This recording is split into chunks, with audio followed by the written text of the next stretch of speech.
Hey folks, Matt from artoftheimage.com. We have some good feedback, some requests, some actually, as Alex says, his dream upgrades for the Panasonic GH5. This was in response to one of the videos I'd done on the coming GH5.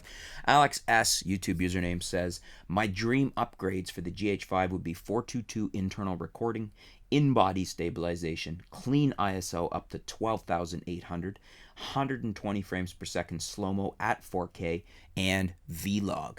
I think these would be more than important. I think these would be more important than adding 6K to this camera, as 4K at the moment is a quite nice standard.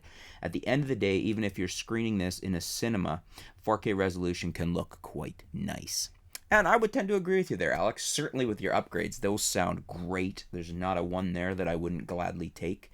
I think Panasonic with the flagship wants to stay out front of everybody else, so I think we might see 6K, and I don't think that's a bad thing. You don't have to use it. You could, turn it to 4K in camera or shoot it in 6K and export to 4K or 1080. But great comments. I would agree that those other upgrades are more important than 6K. But I think also for Panasonic, 6K is going to be important on the GH5 because their flagship is usually the latest and greatest, the best in tech advancement for shooting video, and they kind of need to stay there in order to stay ahead of the pack. Sony's catching up, Nikon's got some bodies with 4K now, Canon's got some bodies with 4K, so Panasonic's gonna cut to the chase and make 6K the new, their pinnacle, their flagship, what would you say that, their bragging rights, because that's important.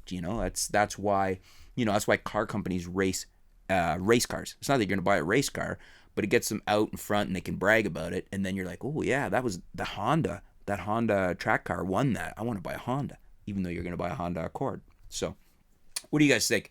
Do you agree with Alex on his dream upgrades? Do you agree that the 6K isn't as important? Leave some comments below. Let's discuss it. The Panasonic GH5. I'm very interested to see what the Panasonic GH5 ends up being. And thanks for your feedback, Alex. Much appreciated. We'll be back soon here at artoftheimage.com.